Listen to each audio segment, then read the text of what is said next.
The rain had started around 6 that evening, the kind of persistent November drizzle that turned Manhattan streets into rivers of reflected neon and brake lights. Emma Walsh pressed her forehead against the cold glass of the staff entrance, watching the city blur behind the water streaming down the window. Her reflection stared back, tired eyes, dark hair pulled into a practical bun, the crisp white shirt and black vest of Côte d'Azur's uniform, somehow making her look both professional and invisible at the same time. Emma, table 12 needs water refills, and the couple at 15 is ready to order. Sarah's voice cut through her moment of respite. Her fellow server rushed past with a tray of appetizers, the scent of truffle oil and seared scallops trailing behind her. Got it. Emma grabbed her pitcher and notepad, straightening her vest. Another Thursday night, another shift that would blur into Friday morning. She'd been working doubles at Côte d'Azur for 8 months now, ever since her mother's medical bills had started piling up faster than her adjunct teaching salary could cover. The restaurant job was supposed to be temporary, just until she finished her master's degree in social work, just until her mom's treatment was complete, just until she could breathe again. Temporary had a way of becoming permanent when you weren't paying attention. The dining room hummed with the particular energy of Manhattan's elite at play. Côte d'Azur occupied a prime corner in Tribeca, its floor-to-ceiling windows offering views of the rain-soaked streets below. Inside, warm lighting reflected off polished mahogany and brass fixtures, creating an atmosphere of old-world elegance mixed with modern luxury. The clientele matched the decor: expensive suits, designer dresses, jewelry that cost more than Emma's annual tuition.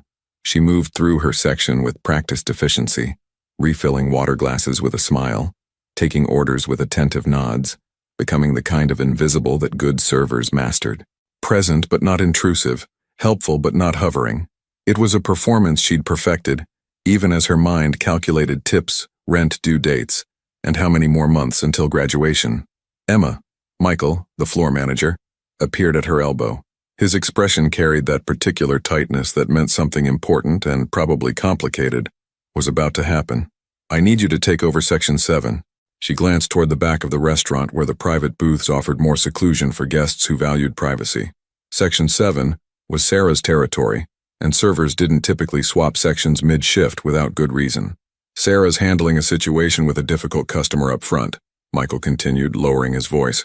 The guest in booth 7 is particular about his service. I need someone who won't get flustered. Emma wanted to point out that she already had a full section, that her feet ached, that she'd been on since noon and still had 4 hours to go. Instead, she nodded. Bills didn't care about sore feet or exhaustion. Of course. What do I need to know? His name is Mr. Moretti. He's a regular, though you might not have seen him. He usually comes in on Tuesdays. Drinks scotch, neat. Prefers the filet mignon, medium rare. Doesn't like small talk but appreciates efficiency. Michael paused, his expression unreadable. And Emma? Be professional but don't ask questions, understand? The warning sent a small shiver down her spine, though she wasn't sure why. Côte d'Azur attracted plenty of wealthy guests who valued discretion. She'd served celebrities, politicians, business moguls who conducted deals over Dover Sole and Dom Perignon. The restaurant's reputation was built partly on its ability to provide privacy. Understood, she said. Booth 7 sat in the farthest corner of the restaurant, partially screened by a decorative partition of frosted glass and dark wood. As Emma approached, she could see the silhouette of a man sitting alone, his posture radiating the kind of confidence that came from never doubting your right to occupy any space. She rounded the partition with her professional smile in place. Good evening, Mr. Moretti. My name is Emma, and I'll be taking care of you this evening. Can I start you with something to drink? Vincent Moretti looked up from his phone, and Emma felt the full force of his attention like a physical thing. He was perhaps in his late 30s, with dark hair touched with gray at the temples, sharp features that might have been severe if not for the slight curve of his mouth and eyes that seemed to assess and catalog everything in a single glance. His suit was impeccably tailored, charcoal gray with subtle pinstripes, a burgundy tie that probably cost more than her monthly rent. "McAllen, 25, neat," he said, his voice smooth, educated, with the faintest trace of a New York accent underneath the polish.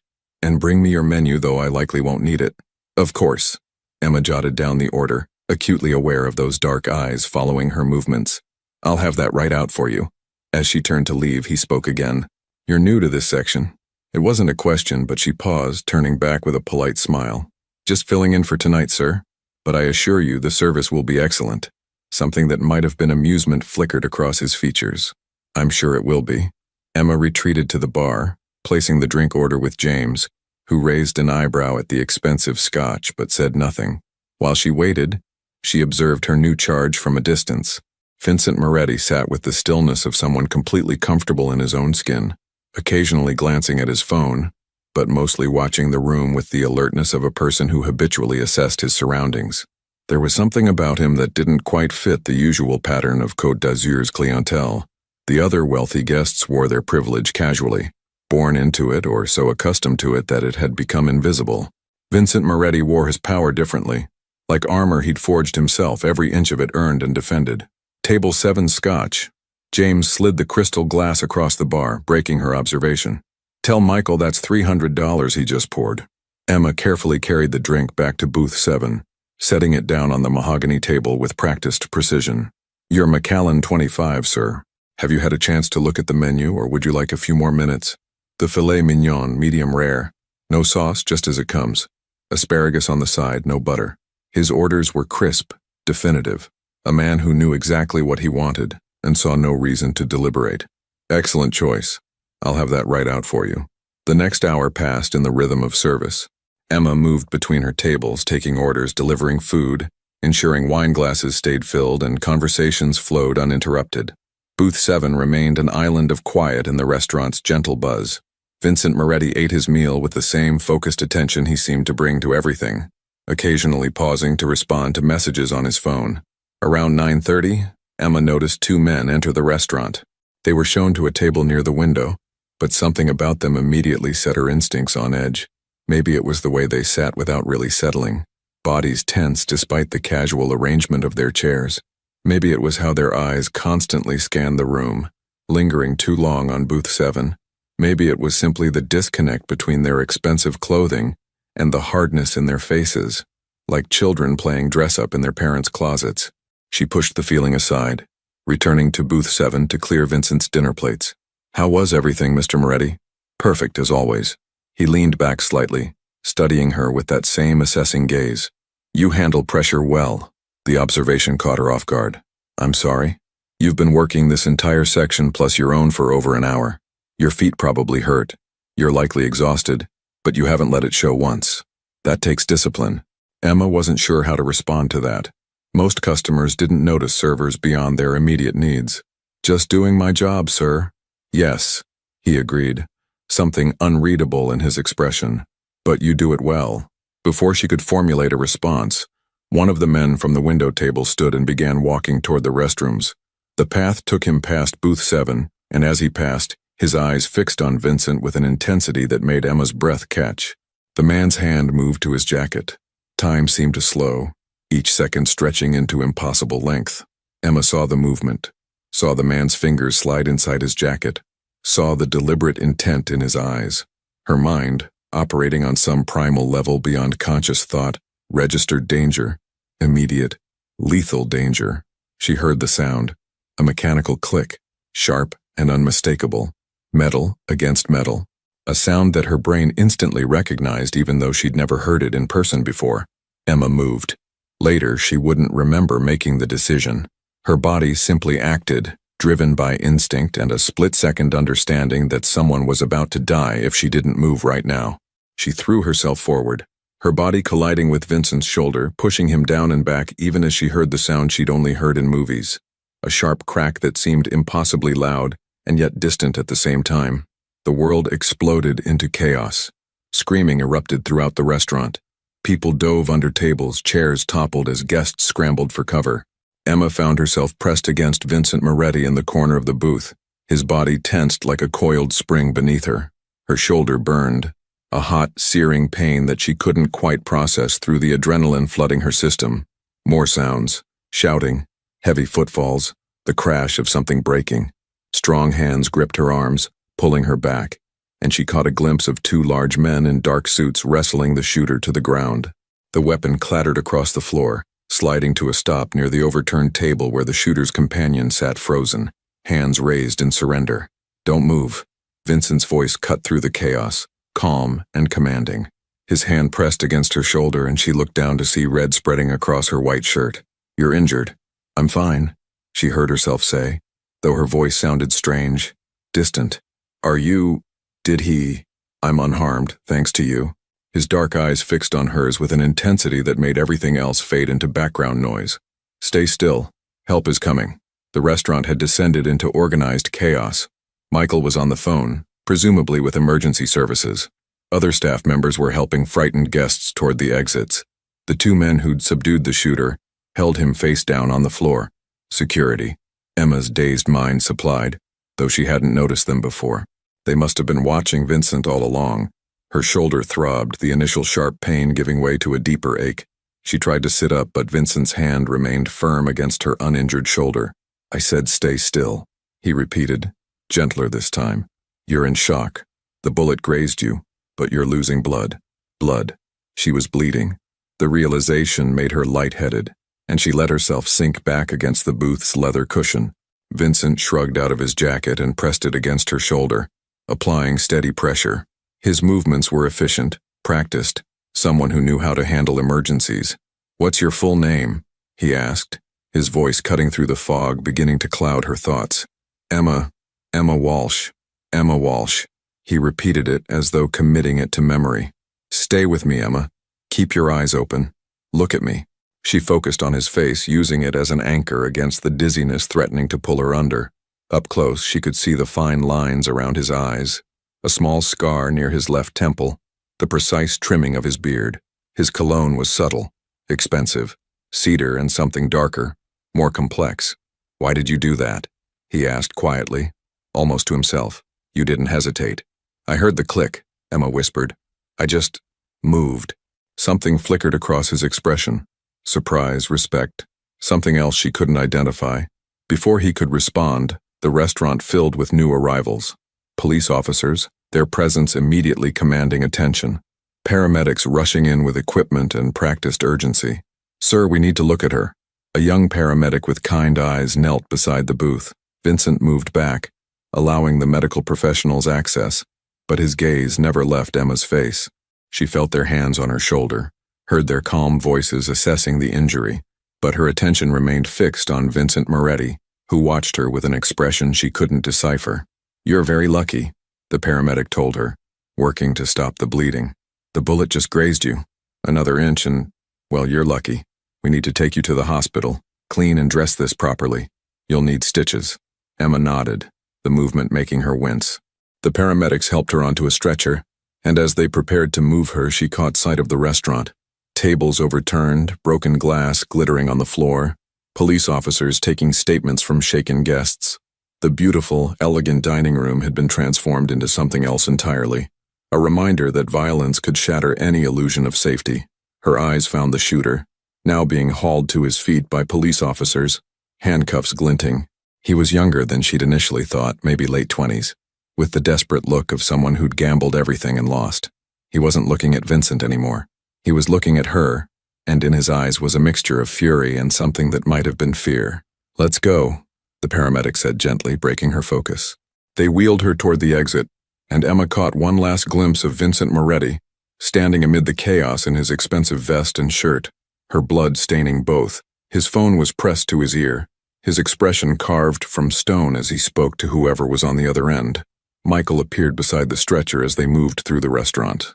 Emma, God, I'm so sorry. I never thought, I didn't know. It's not your fault, she managed, though her voice felt thin. I'll be okay. Your mom, he said suddenly. Do you want me to call her? No. The word came out sharper than intended. No, please don't. She'll just worry. I'll call her later after I know what's happening. The last thing her mother needed was to panic about her daughter being caught in a shooting. The stress alone could set back her recovery. Emma would tell her eventually, would spin it into something less terrifying, but not tonight.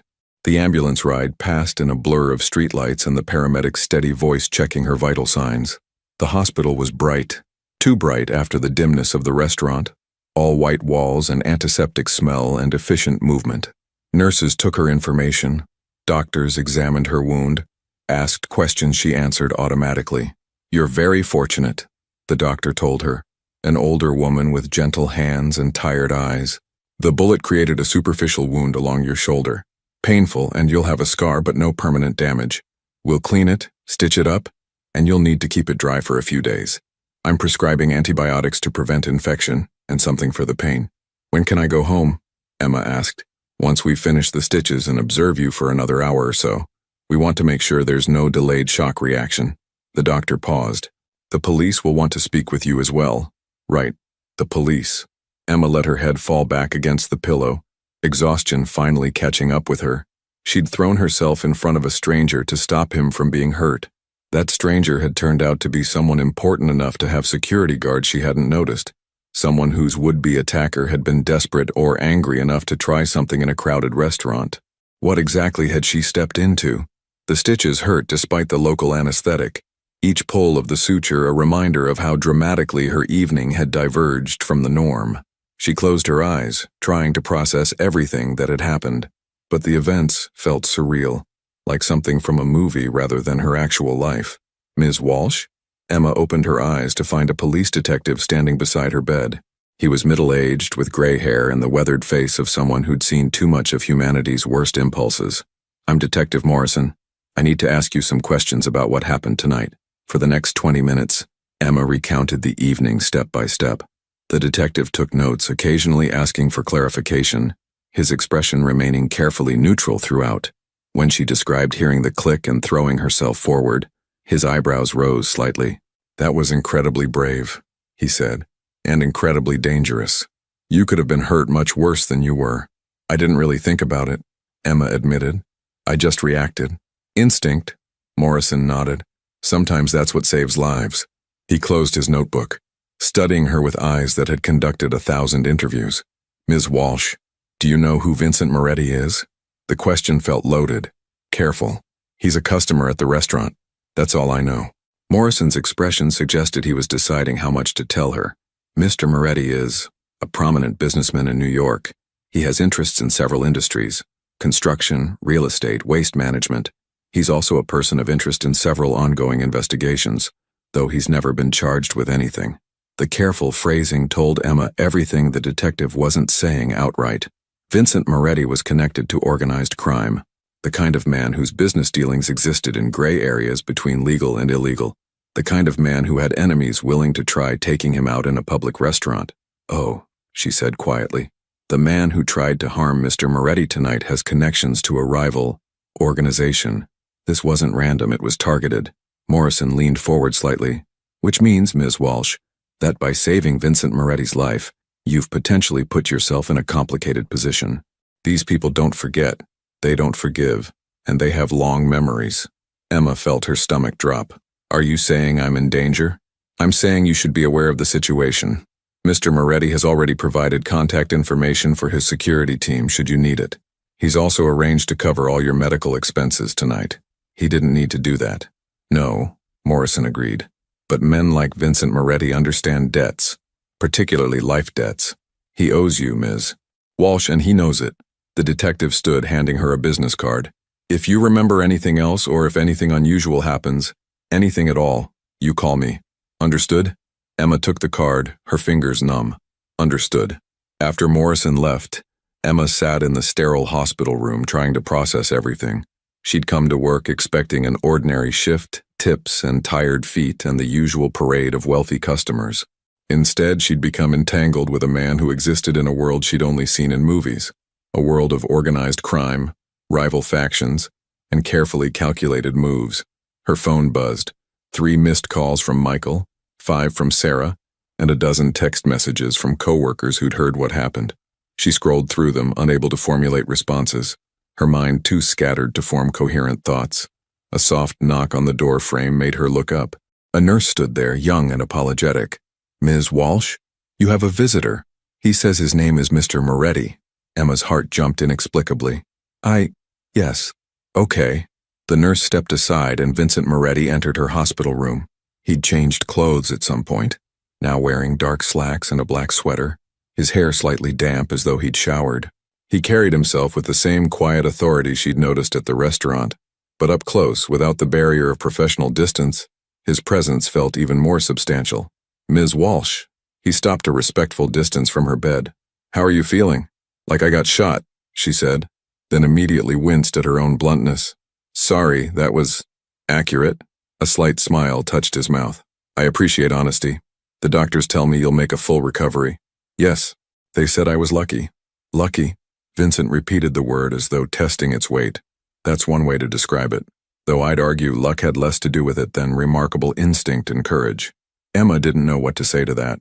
She pulled the hospital blanket higher, suddenly aware of her disheveled appearance, hair falling out of its bun, her face probably pale, wearing a hospital gown that smelled of antiseptic. He, meanwhile, looked like he'd stepped out of a magazine spread even after the evening's chaos.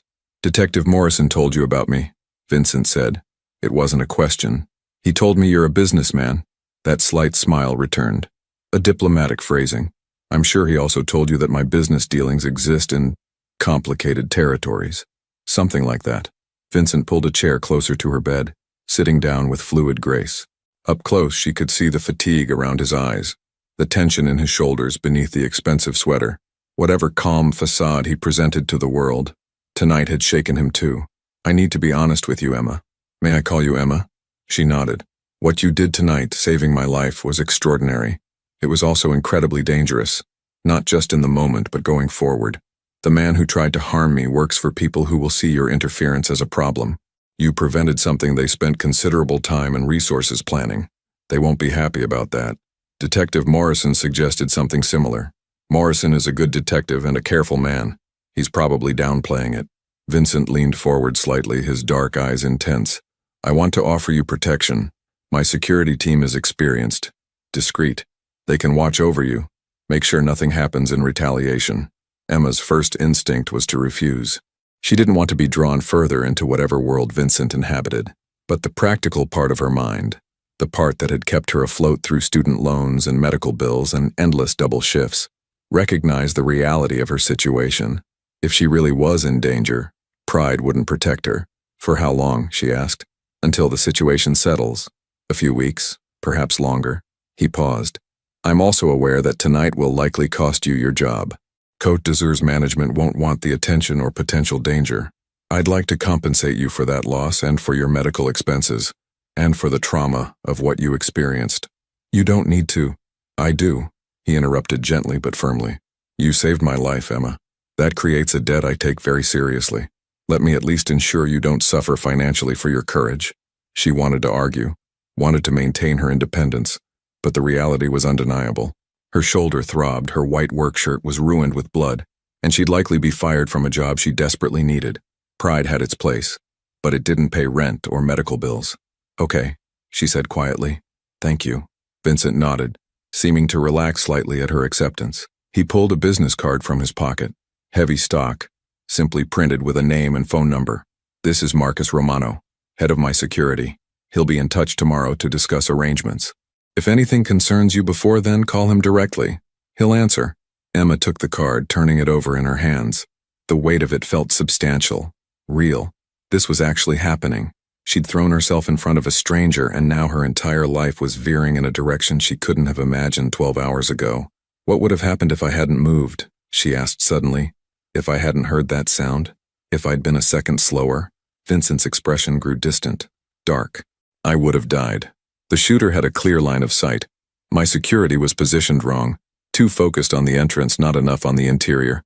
It was a failure that won't happen again. I'm glad you're okay, Emma said, and meant it. Despite everything, the danger, the complications, the completely upended normalcy of her life, she was genuinely glad this man was still alive. Something shifted in Vincent's expression at her words. He stood, that careful distance returning. I should let you rest. You've been through an ordeal. Marcus will contact you tomorrow. He moved toward the door but paused at the threshold, turning back. Emma, that sound you heard, the click. Most people wouldn't have recognized it. Most people would have frozen. The fact that you moved, that you acted, you have good instincts. Trust them. Then he was gone, leaving Emma alone in the too bright hospital room with a business card, a bandaged shoulder, and the growing realization that her life had just become far more complicated than she'd ever imagined. She looked down at the card again. Marcus Romano, head of security, a number she could call if anything concerned her. Outside her window, the rain had stopped, leaving the city washed clean and glittering with reflected lights.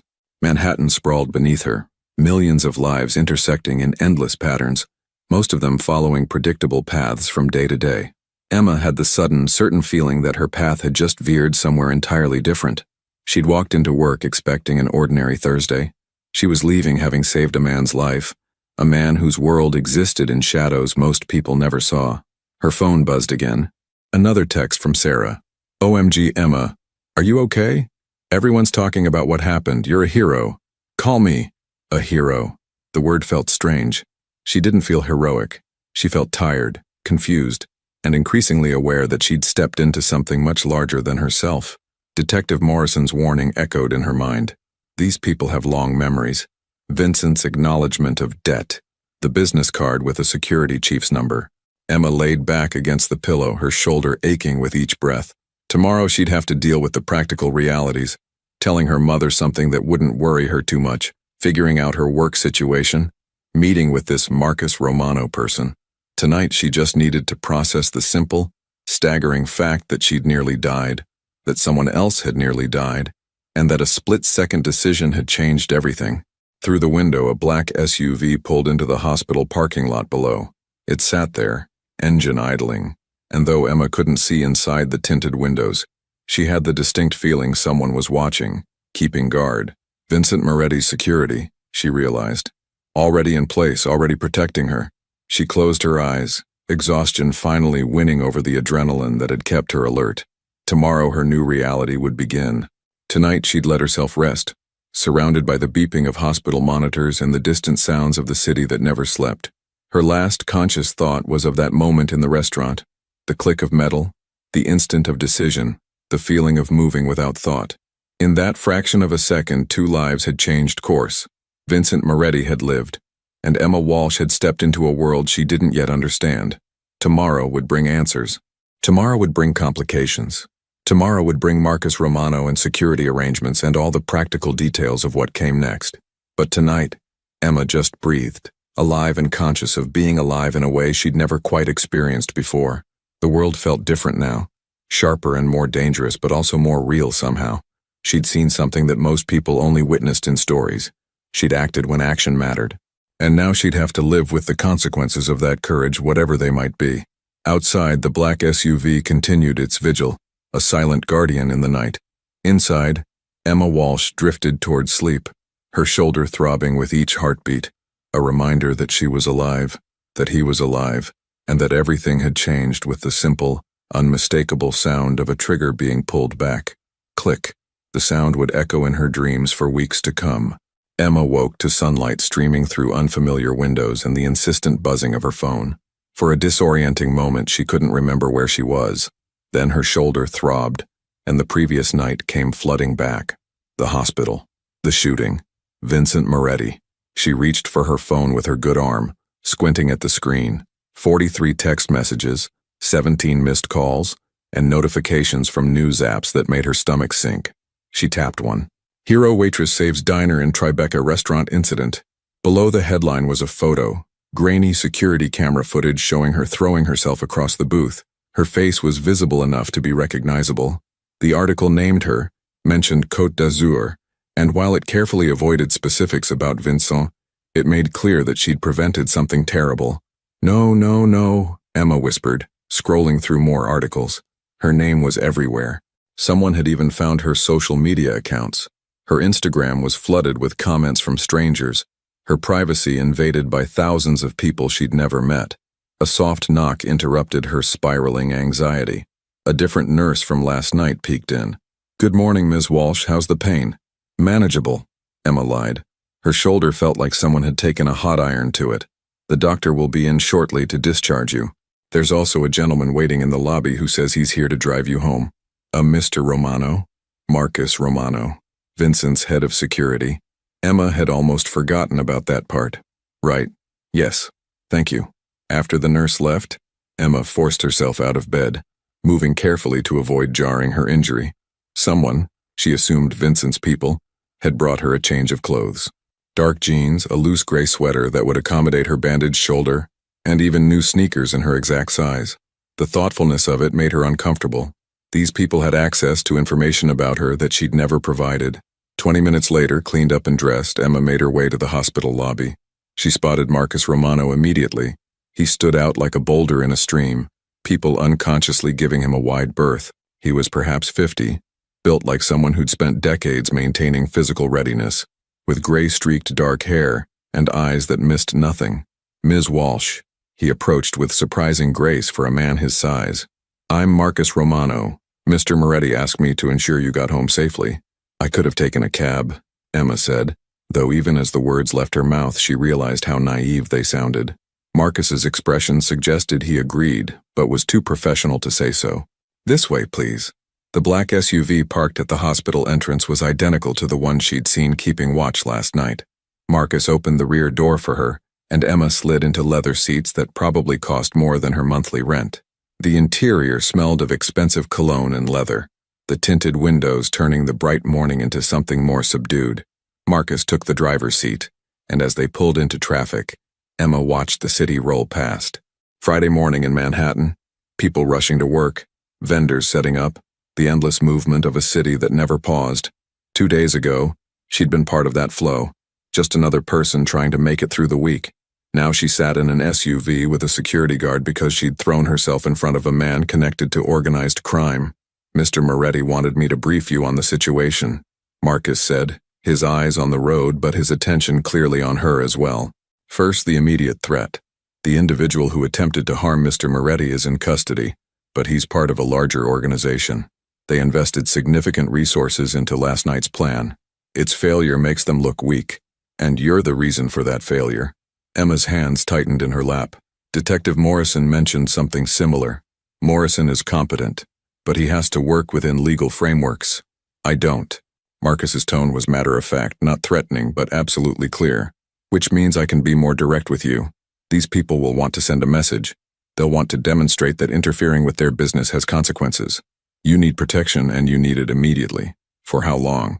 Until we resolve the situation. Could be weeks, could be longer. Mr. Moretti is working on a solution, but these things take time. They drove through the streets of Brooklyn, eventually pulling up to Emma's apartment building, a converted brownstone in Prospect Heights that had seen better decades. The neighborhood was safe enough, but the building itself was tired, with a front door that didn't always lock properly and windows that rattled in strong winds. Marcus studied the building with obvious disapproval. This is where you live? It's what I can afford on a waitress's salary, Emma said, defensive despite herself. He didn't respond, but she could see him cataloging vulnerabilities. The fire escape, the alley access, the ground floor windows. When they entered the building, he insisted on checking her apartment before letting her inside. Emma's studio was exactly as she'd left it yesterday. A neat but cramped space with a Murphy bed, a tiny kitchen alcove, and bookshelves crammed with textbooks and novels. Her graduate school project materials covered the small desk. Research on trauma-informed care practices stacked beside her laptop. It was modest, but it was hers, a space she'd carved out through sheer determination and endless double shifts. Marcus checked the windows, the fire escape access, the bathroom. You can't stay here, he said finally. Too many access points, too isolated. If they come for you, you'll have nowhere to go. This is my home. It's a security nightmare. Marcus turned to face her fully, his expression not unkind but absolutely firm. Ms. Walsh, I understand this is difficult. Your life has been disrupted through no fault of your own. But the reality is that you're in danger. Real, immediate danger. My job is to keep you alive, and I can't do that if you're in a ground floor apartment with 3 separate entry points and no security system. Emma sank onto her bed, the events of the past 12 hours finally overwhelming her. What am I supposed to do? I can't just leave my life. You can temporarily adjust your life to stay alive. Marcus softened slightly, pulling over her desk chair and sitting down. Mr. Moretti has a secure property in Westchester County. It's isolated, well guarded, and set up to handle exactly this kind of situation. He's offering it to you until we can neutralize the threat. Live in Vincent Moretti's house? I don't even know him. You saved his life. That creates a bond whether you intended it or not. And right now that bond is the thing keeping you safe. Marcus leaned forward. These people operate on rules you don't understand. They see debts and obligations where you see random chance. Mr. Moretti owes you, and he's a man who takes his debt seriously. But they also see you as someone who interfered with their business, and they take that seriously too. Emma's phone buzzed again. She glanced at it. Michael from Côte d'Azur. She answered, already knowing what he'd say. Emma, I'm so sorry. Michael's voice carried genuine regret. The owner is shutting down the investigation, and corporate has decided they think it's best if you take some time away from the restaurant. Indefinitely. You're firing me. She'd expected it, but the reality still stung. It's not personal. You know I think you're an excellent server, but after last night we can't. The liability, the attention, the potential for more incidents. I'm sorry. You'll receive 2 weeks severance and we'll provide a reference for future employment. I wish I could do more. Emma ended the call without responding, staring at the phone in her hand. Just like that, her income was gone. The job that had been keeping her afloat, paying her bills, covering her mother's medical expenses, gone because she'd made a split-second decision to save someone's life. That was your employer, Marcus said. It wasn't a question. Former employer. Mr. Moretti anticipated this. He's prepared to cover your lost wages plus additional compensation for the disruption to your life. I don't want charity. It's not charity. It's obligation. Marcus stood, moving to her window and adjusting the curtain slightly. You paid a price for saving his life. He's simply ensuring you don't continue paying that price. There's honor in accepting help when it's genuinely offered. Emma wanted to argue, but exhaustion and pain were catching up with her. Her shoulder throbbed despite the medication. Her head ached from stress, and the walls of her small apartment suddenly felt suffocating rather than cozy. I need to think about it, she said finally. Take the day. But Ms. Walsh? Don't take too long. Every hour you spend in this building is an hour you're vulnerable. Marcus handed her a new business card, this one with both his phone number and an address. If you decide to accept Mr. Moretti's offer, call this number. Someone will be here within 30 minutes to help you pack. If you decide not to accept, call anyway. We'll arrange alternative protection, though I strongly advise the first option. After Marcus left, promising to have someone watching the building, Emma was alone with her thoughts. She carefully changed into comfortable clothes, made tea with shaking hands, and tried to process the impossible situation she'd found herself in. Her phone rang. Her mother. Emma's heart sank. She'd managed to avoid calling last night, but her mother had clearly seen the news. Emma Catherine Walsh. You answer this phone right now. Hi, Mom. Don't hi, Mom me. I'm seeing your face all over the news, something about a shooting at your restaurant. Are you hurt? What happened? Emma took a breath, trying to find a version of events that wouldn't send her mother into a panic. There was an incident at work last night. Someone tried to cause trouble, and I helped prevent something bad from happening. I got a minor injury, just a graze on my shoulder, already stitched up and healing. I'm fine, Mom. Really? A minor injury? Emma, the news is calling you a hero. They're showing pictures of you in an ambulance. That doesn't look minor to me. The news always exaggerates everything. I promise I'm okay. I might need to take some time away from work while things settle down. There was a long pause. Her mother knew her too well. Emma, what aren't you telling me? Nothing, Mom. I just want to make sure everything is safe before I go back to my normal routine. It's a precaution, that's all. They talked for another 20 minutes. Emma carefully editing details, downplaying dangers, trying to keep her mother calm. After she hung up, Emma felt the weight of yet another complication. Her mother was in remission but still fragile, still recovering from chemotherapy that had devastated her system. Stress could trigger complications. Emma couldn't let her know the full truth. The afternoon passed in a blur of phone calls and messages. Sarah wanted details. Friends from her graduate program expressed concern. Her landlord, having seen the news, called to ask uncomfortable questions about whether trouble would be coming to the building. The attention was overwhelming, invasive, exhausting. By evening, Emma stood at her window watching the street below. Marcus had been right. The building was vulnerable. She could see a dozen ways someone could get in, and she had no way to stop them. The false sense of security she'd always felt here had evaporated, leaving only anxiety in its wake. Her phone rang. An unknown number. Ms. Walsh, this is Vincent Moretti. I wanted to check on you personally. His voice carried that same calm authority she remembered from the restaurant, but there was something else beneath it. Genuine concern, perhaps, or at least a convincing approximation of it. I'm managing, Emma said. Marcus tells me you're hesitant about accepting my offer of protection. It's a lot to process, moving into a stranger's home because I might be in danger from people I don't know, all because I did what anyone would have done. Not anyone, Vincent interrupted gently. Most people freeze in crisis situations. Their brains lock up, unable to process what's happening. You didn't freeze. You acted, decisively and courageously. That makes you exceptional, Emma. It also unfortunately makes you a target. Emma leaned her forehead against the cool window glass. I just wanted to finish my degree, pay my bills, take care of my mom. I wasn't looking for exceptional. No one ever is. But sometimes exceptional finds us anyway. He paused. I can't force you to accept my protection, but I can tell you that I've spent 20 years in a world where threats are real and consequences are permanent. The people who planned last night's incident won't simply forgive and forget. They'll see you as unfinished business. That's what Marcus said. Marcus is rarely wrong about these things. He's kept me alive for 15 years, which is longer than most people in my position last. Vincent's tone shifted slightly, becoming more personal. Emma, you saved my life. That means something to me, more than you probably understand. Let me do what I can to protect yours. She closed her eyes, feeling the decision crystallizing. Pride wanted her to refuse, to maintain her independence, to prove she could handle this herself. But practicality, the same quality that had gotten her through years of struggle, recognized the truth. She was out of her depth, in danger she didn't fully understand, and being offered help by someone who actually understood the threat. Okay, she said quietly. I'll accept your offer, but I want to be clear. This is temporary, just until things are safe again.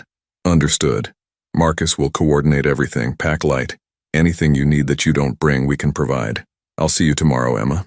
After the call ended, Emma sat in the growing darkness of her apartment, trying to reconcile the different versions of herself. Yesterday's Emma had been a graduate student and waitress, someone whose biggest worry was making rent and finishing her thesis on time. Today's Emma was someone on the news, someone mixed up with organized crime, someone about to move into a mansion in Westchester because her life was in danger. She packed methodically, clothes for a few weeks, her laptop and school materials, personal items that would make an unfamiliar place feel less foreign, photos of her mother, her favorite books, the small things that defined her life. Marcus called at 8. I'll be there at 9 tomorrow morning with a team. We'll move you quickly and quietly. Pack tonight. Be ready to leave as soon as we arrive. Marcus, what exactly am I walking into? Mr. Moretti's estate is comfortable and secure. You'll have your own space, privacy when you want it. This isn't imprisonment, Ms. Walsh, it's protection. There's a difference. After they hung up, Emma made one more circuit of her small apartment, memorizing details. The water stain on the ceiling that looked like a rabbit, the way afternoon light came through the east window, the loose floorboard by the kitchen that creaked under weight. This space had been hers, a testament to her hard work and determination. Tomorrow she'd leave it behind for something unknown. She slept fitfully that night, her shoulder aching, dreams filled with the sound of that metallic click and the moment of decision. In her dreams she hesitated, just a fraction of a second longer, and everything went differently. She woke repeatedly, checking her phone, watching shadows move across the ceiling.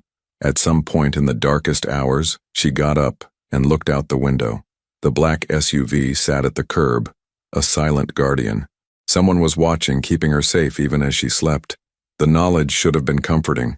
Instead, it reinforced how drastically her life had changed. Marcus arrived at exactly 9 the next morning with 2 other men, both with the same capable, alert demeanor. They moved her belongings efficiently, professionally, speaking in low voices and checking the hallway before letting her leave the building. The drive to Westchester took 45 minutes, leaving the city behind for suburbs that gradually gave way to more rural landscape.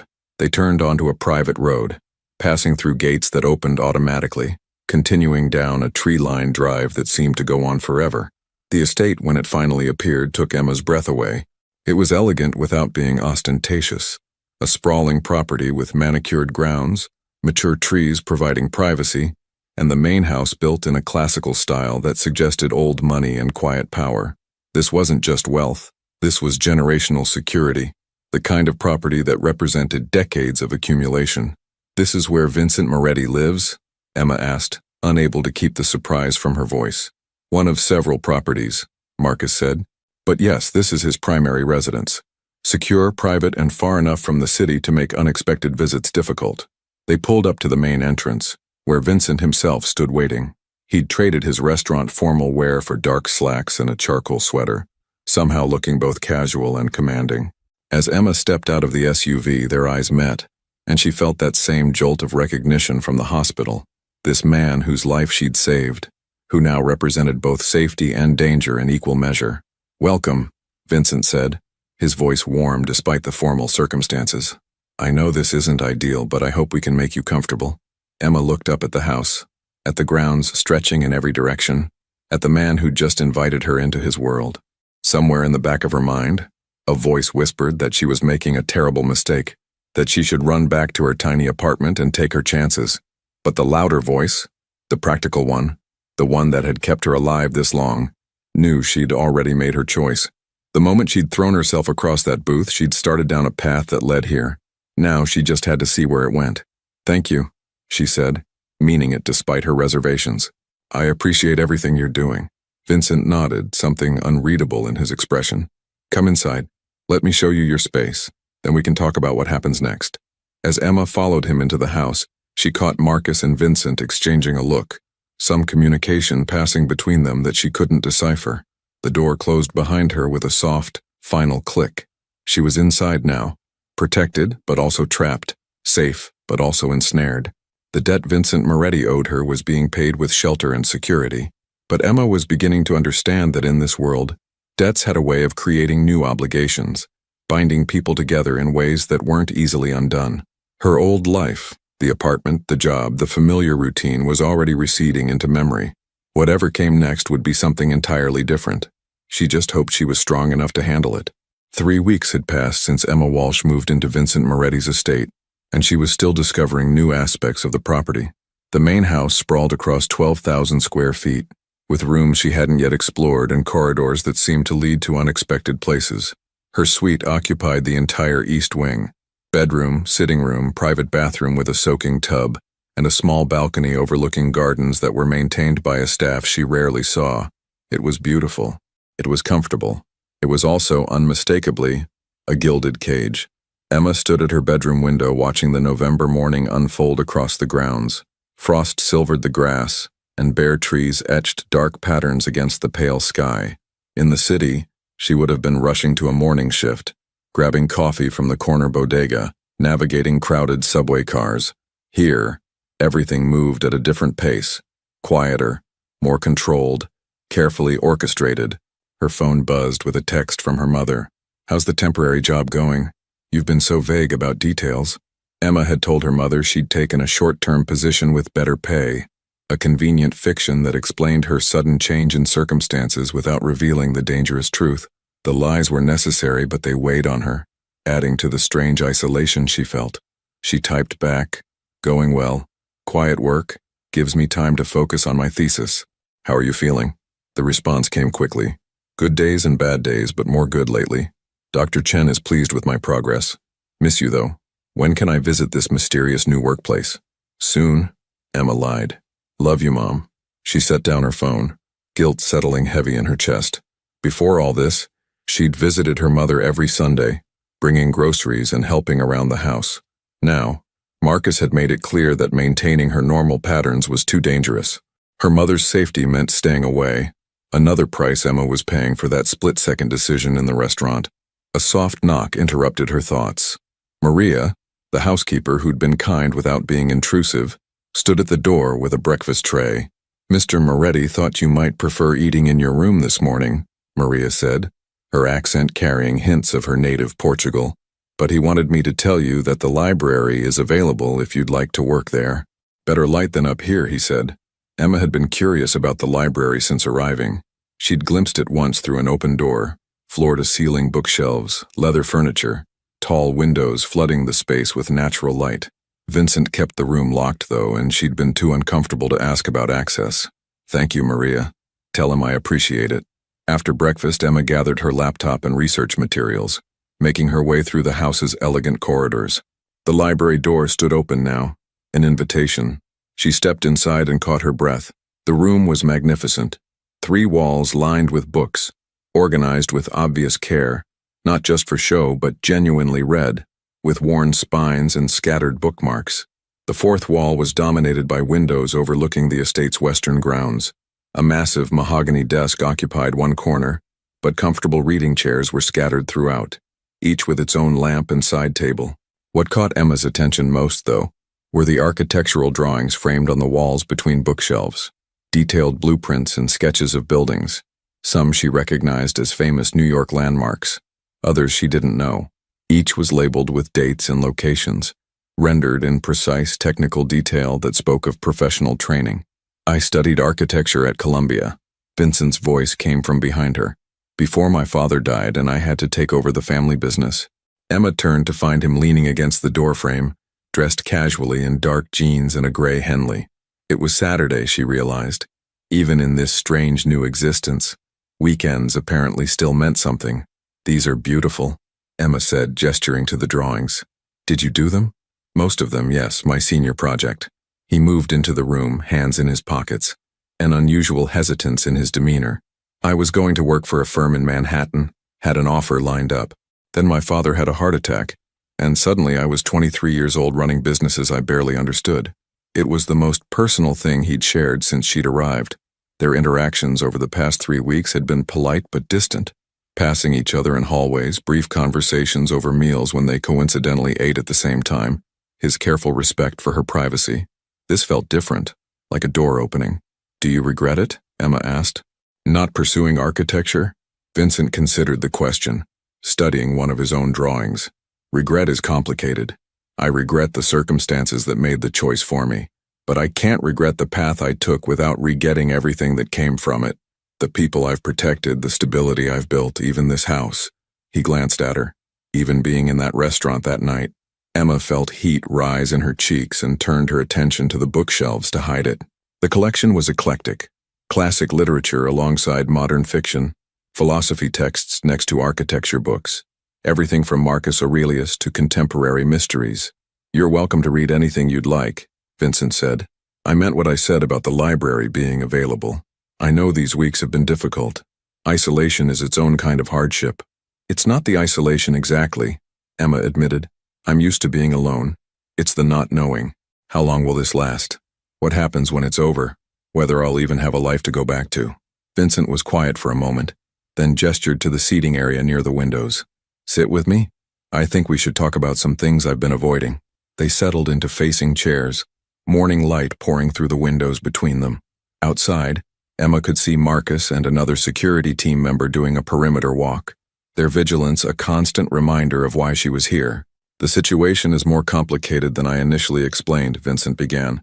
The organization that sent the person to the restaurant, they're part of a larger network, old families with traditional ways of handling business disputes. When their plan failed, it created a power vacuum. Some want to try again. Others see it as a sign they should negotiate instead, which means my people are in conversations with their people, trying to find a resolution that doesn't involve further incidents.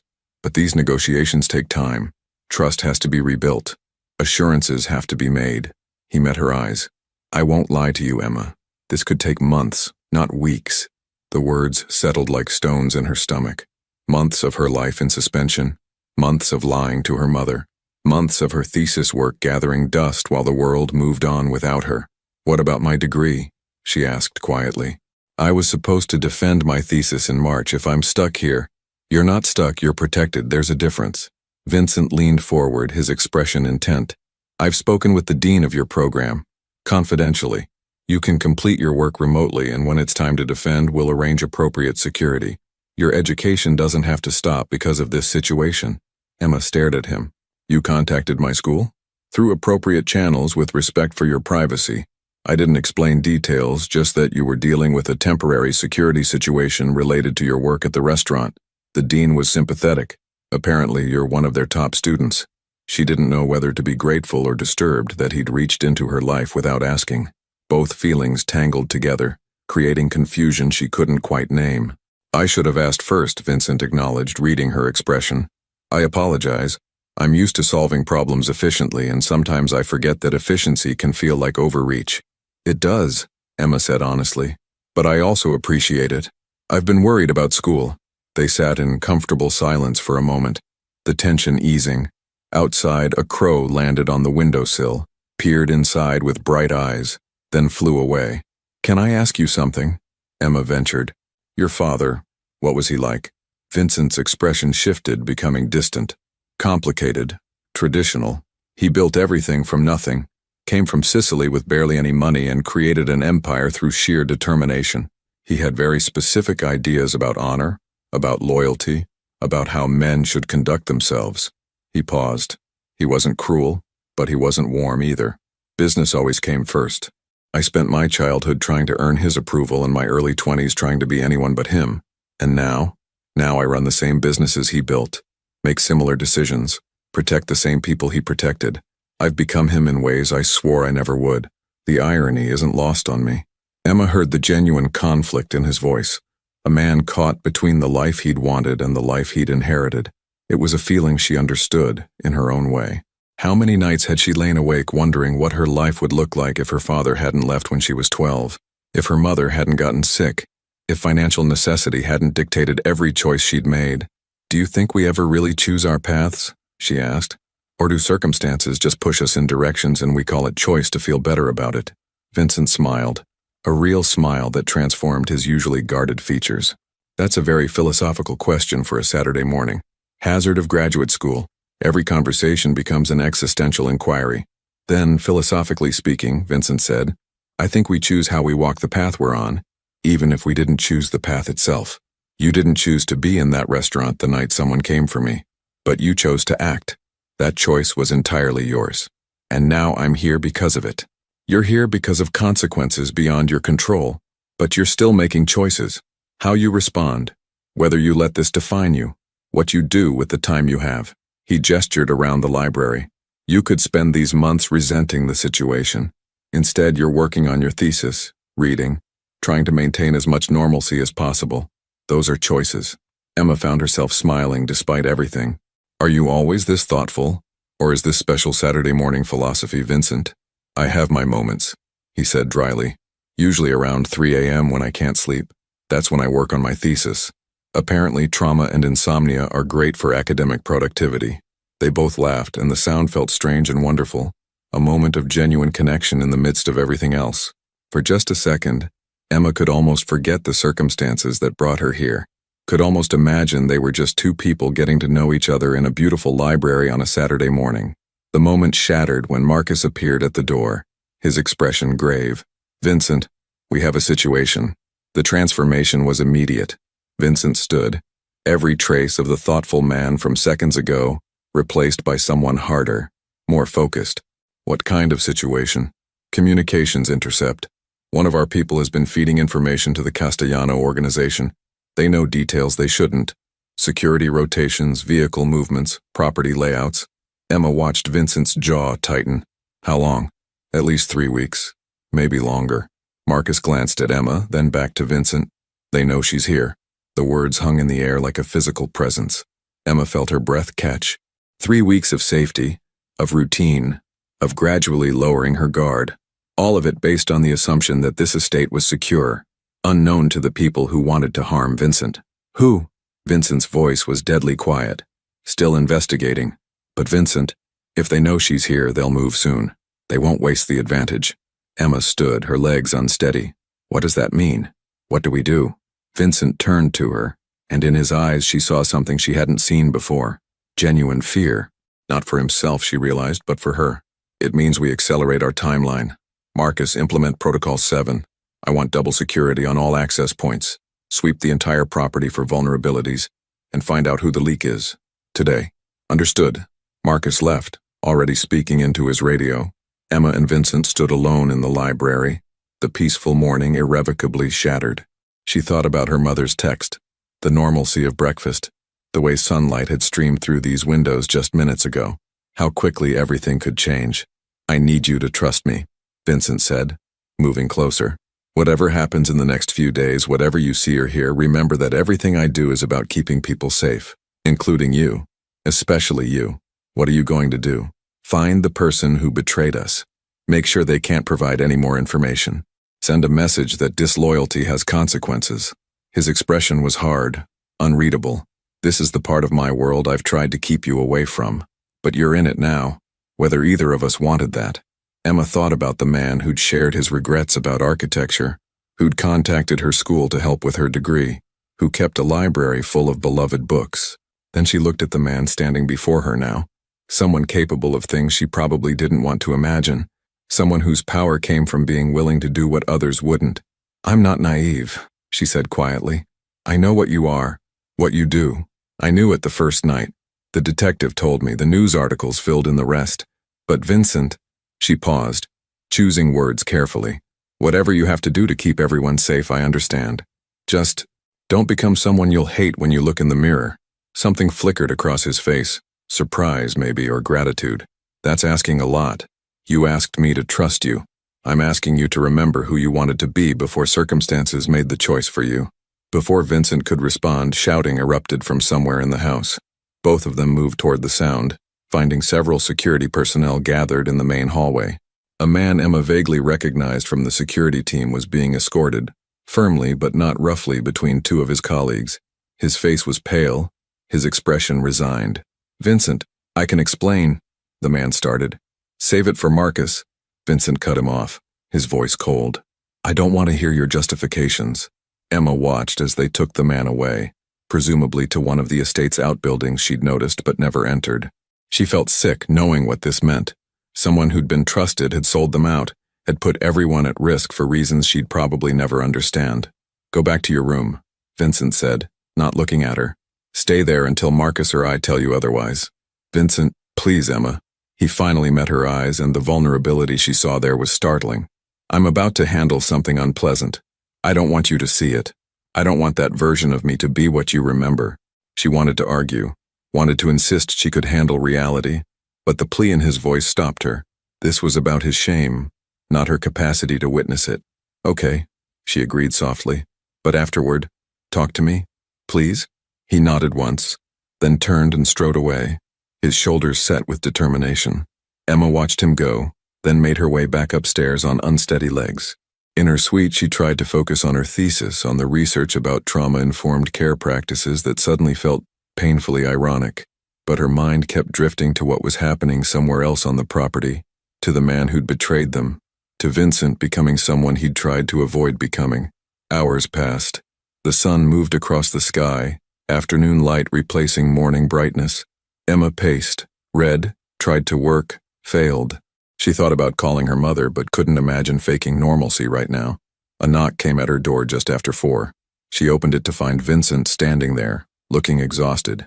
He'd changed clothes, the gray Henley replaced with a navy sweater, and his hair was slightly damp as though he'd showered. But his eyes carried a weariness that went deeper than physical fatigue.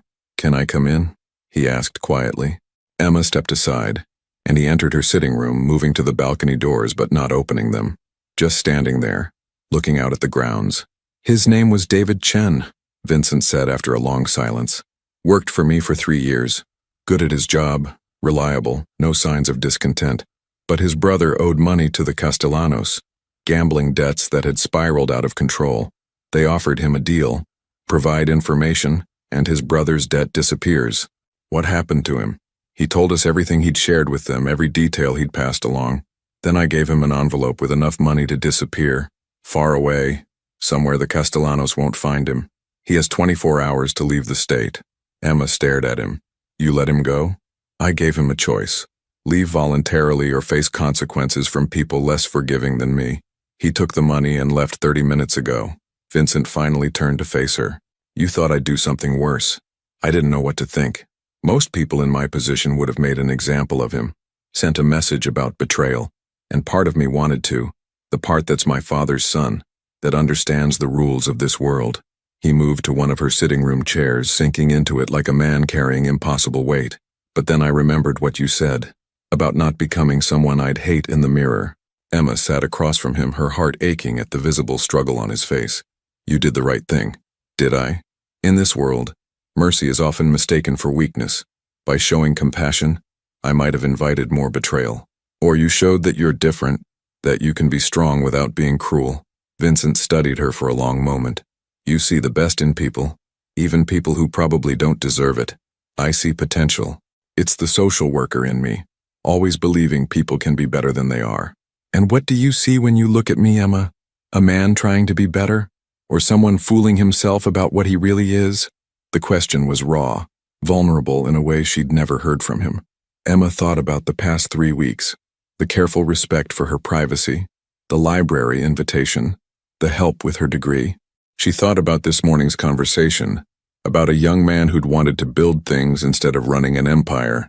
She thought about his decision today, choosing compassion when cruelty would have been easier.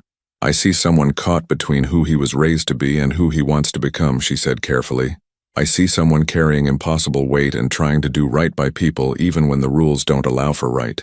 I see someone worth saving. You already saved me once. I'm not talking about that night at the restaurant. Emma leaned forward, needing him to understand. I'm talking about saving you from becoming everything you're afraid of becoming, from losing the part of yourself that designed those buildings, that filled a library with books that shows mercy when everyone expects ruthlessness. Vincent was quiet for so long that Emma thought she'd overstepped. Then he reached across the space between them and took her hand, a simple gesture that somehow felt monumental. I don't know how to do this, he admitted. Be what my position requires while staying who I want to be. It feels impossible most days. Nothing worthwhile is easy, Emma said, repeating words her mother had told her countless times. But impossible and difficult aren't the same thing. They sat like that as the afternoon light faded toward evening, hands linked, two people finding unexpected connection in the midst of chaos. Emma felt the calluses on his palm, evidence of work beyond business dealings and corporate decisions. Vincent's thumb traced small circles on the back of her hand, an unconscious gesture that sent warmth spreading through her chest. I should let you rest, Vincent said finally, though he made no move to leave. It's been a difficult day. For both of us. Emma reluctantly withdrew her hand, already missing the contact. Vincent? Thank you. For choosing differently. He stood, moving toward the door, but paused at the threshold the same way he had at the hospital weeks ago. Emma, that first night, you said you just reacted, didn't think about it. Do you regret it? Everything that came after? Emma considered the question honestly. Her old life was gone, her safety compromised, her future uncertain. She'd lied to her mother, lost her job, been pulled into a world of danger and moral complexity she'd never imagined navigating. By any objective measure, that split-second decision had cost her everything. But when she looked at Vincent standing in her doorway, exhausted but still fighting to be better than his circumstances demanded, she couldn't bring herself to regret it. Ask me again when this is over, she said. When we both know how the story ends. He smiled. Small, sad, genuine. Deal. After he left, Emma stood on her balcony watching night fall over the estate. Somewhere beyond the tree line, people were planning things she didn't want to imagine. Somewhere in the city, her mother was going about her evening routine, unaware of the danger her daughter faced. Somewhere in this house, Vincent Moretti was probably in his study, making more impossible choices between mercy and survival. Emma's phone buzzed. A text from her thesis advisor. Spoke with the dean. Whatever you're dealing with, we've got your back. Focus on staying safe. Deadline can wait. The kindness of it brought tears to her eyes. Not everyone in her old life had disappeared. Some threads still connected her to the person she'd been before. She was about to go inside when she saw it. A flash of light near the perimeter, too bright to be natural. Then another. Then the sound reached her. A deep boom that rattled the windows and sent birds exploding from nearby trees. The explosion lit up the night, flames rising from somewhere beyond the estate's main gates. Emma's suite door burst open. Marcus, his expression grim. Ms. Walsh, we need to move you to the secure room. Now. What's happening? They're here. The Castellanos. And they've just declared war. As Marcus escorted her rapidly through the house, Emma heard shouting.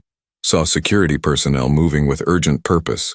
Watched Vincent emerge from his study with a phone pressed to his ear and fury in his eyes. Their gazes met across the hallway. A moment of connection, of fear, of determination.